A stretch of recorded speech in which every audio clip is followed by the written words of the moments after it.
Yeah, I seen that in the news. That was awesome. I love our farmers market. You have the Heights Cafe and Jeff there and the farmers market and some other things that he runs that brings a great sense of community to our town. So between our people and how giving our people are, that's what we do best. Next would be, although we have a parks and recreation master plan, we've got a great foundation to begin with the park system that we have in Huber Heights. Mm-hmm. Most cities our size do not have the number of parks that we have. So, there's a lot of positive things that we have that we can build on. And again, I think we have great employees.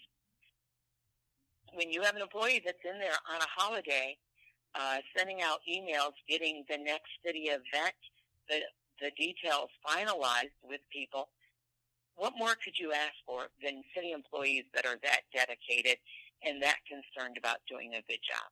Yeah, that's great. There's an issue, I guess, with some on social media. And some people have complained about it and said different things. What is your stance? You'll be, if elected, you would be the council person in Ward 5. How would you utilize social media? I think social media is still, it's still fairly in its infancy. And with any new technology, you've got people experimenting with it. You have people pushing the boundaries with it. One thing about social media, I will read some things that people post, and I know that these people aren't harsh in the way that some of their posts are. And sometimes it's easy to be a little freer with your words when you're not looking someone in the eye. And that is something that social media, especially when it comes to politics and social change, that's one of the things that social media is really, in the last few years, has just begun to be utilized for. Mm-hmm. So I think what we're seeing is some of the growth in how people use it. I hate to see anyone, a resident or an elected official, shut down because they're attacked, because they feel they don't want to post, because they feel that they will be attacked. And I do know people who do not post because of that. And that's unfortunate, because no one should have their freedom of speech shut down in that way. Right. I worked in business many years. I've signed social media policies. I don't intend to engage in that way. I believe social media can be used to communicate with our citizens. I think taking elected officials off of social media would also limit their ability to communicate with people who do not want to pick up a piece of paper and read it. They don't want to pick up a newspaper and read it. They want to look to Facebook or get your Twitter feed or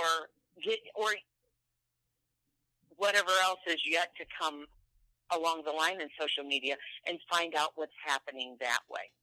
So Sure. I believe for myself, I will use it to bring out the positive things. I will also use it to inform people what is happening with city council. Again, I come back to where I felt I became frustrated that to know what was going on in the city, I had to take it upon myself to go to the city website, hunt around and find the agenda for whatever organization it was, read through the agenda, sometimes have to read through attachments just to find out if it was something that I needed to be aware of. Mm-hmm. I like to think of when I am elected, I like to communicate on a weekly basis, and not just social media, but making people aware without them having to go out and hunt of what is the city council discussing? What is being discussed on one of our boards or commissions that might concern them? Because I know that there have been things that came before City Council, and I did not realize it was being discussed for weeks prior on a board or a commission. So I think it is the responsibility of a City Council member to make the people in their ward aware of what is being considered and to get their feedback. I'm already assembling email addresses, someone who prefers a text, telephone numbers, where I can let them know, okay, this is what we're going to be discussing. Mm-hmm. You might want to, so if you want to show up and talk about it to the council, you're aware it's going on. If you have input, you already have an opinion, you've done research, and you want me to voice something, let me know. Because I think we need to have our citizens engaged, and as long as they're having to do all the work, they're already busy earning a living and raising family. I think it's my responsibility to let them know, do some of that work for them, as in making them aware, not making a decision for them, and find out what the citizens of Ward 5 want, and then vote that way, or at least voice it. Great. In May, back in May, there was some charter amendments that were voted on. Actually, there were some in November during the presidential election, and then in May. But this particular charter amendment that a lot of people are speaking about is the city manager residency requirement. It's one that's been in the charter since its conception, and it was voted to either let it stay in the charter or remove it from the charter. The voters voted to keep it in the charter. So the residency requirement, I've been asking all the candidates, what are your thoughts on the city manager residency requirements? Where do you stand with that? Well, when we put it before the people, if you represent the people and they say, leave it in, we love our city. Those of us that live here, it's not, living in Huber Heights is not the consolation prize. It is the prize for us. Right. We love our city. We want to be here. This is not a new suburb. There are people that grew up in Huber Heights and now are raising their own families, or even have grandchildren now that are being raised in Huber Heights. Mm-hmm. So living in Huber Heights is not a consolation prize to the losers. We feel we're the winners. So, of course, we think everyone should want to live there. I don't understand why people don't want to live in Huber Heights. So, of course, our citizens think that those who are making decisions about the city should live there. There is the issue, and it has not been put to I don't believe it's been put to the final judicial test as to whether the residency requirement being not legal for employees applies to executives. Certainly, I think the case could be made that if you're going to run the city and you're going to be making decisions that affect all of us, we want it to affect you also. Mm-hmm.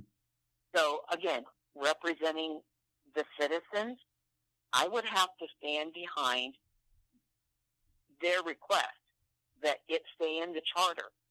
Unfortunately, you have someone who has many years working for the city who is affected right now. I think that we need to find a way to make nobody's going to come out on a win-win on this, because if the citizens win to the detriment of the city manager, the image of the city is bad. If the city manager wins to the detriment of the citizens, then you've got a lot of very unhappy people running around, and it's not going to make for a good city. I think in this particular situation, and they're having a lot of executive sessions because there are lawyers involved, and I have no idea what has been discussed. I think we need to find a compromise that will make both sides happy, even if it's our city manager moving in for a short term until his retirement into the city, so that he is impacted by the decisions he makes for our city. Because he is the chief executive of the city. He happens to report to the council, but he is the one running the city. It is not the council that makes the day-to-day decision. Correct. It's a council manager form of government. Yeah, definitely. Great. So thinking, kind of going back a little bit with some things, subsidies, TIF districts, things in that area. Where do you stand with subsidies and the TIF districts? Well, what's already in place, you can't change. Sure. I do have some concerns because I don't, and again, I'm not on council. I do not see the financial information that I am making the assumption that they see. I have looked at our financial portal, and I have a hard time finding some of the details that I feel I would need to make a good judgment on whether or not this is working for it. If the taxes are not coming in to support what you have built, then we have a problem. And I don't know why we would turn around and continue to do it. If it is, and the 2025 plan is, there's supposed to be an update tonight. If we are getting in the money and we are paying down the debt, then it is working for Huber Heights. I do know at one point California was looking at making TIF districts illegal. Right. Because it was not, they did not consider it to be solid funding. I know that one of the options that they had talked about at the Brant Pike Revitalization, when they rolled out their recommendations to the city and to the council, was that a TIF district be set up. I think we have a real opportunity there along Brant Pike. Yeah. But we need more. Whatever it is we're going to do, and if we're going to do this, we have to be all in. And we have to be all in not only with the business owners, but the city has to be all in. Sure. So until we see the update on the 2025 plan, I do know that I was trying to find some of our debt information on the portal, and having it was a bit of a challenge, but I did see what our debt service was, and it's pretty substantial. It is. So if all we're succeeding in is servicing the debt and not reducing principal, that's not a successful plan. Right. And for those that are listening, today is actually September 19th. This will come out in about a week or so, this episode here. But and what we're talking about is the work session that occurs on the 19th, and then when that stuff moves to the council meeting, then it'll be talked about. Probably by the time they listen to this, some of the things that are on the work session will be voted on. So, but you were talking about the Brant Pike Revitalization Program.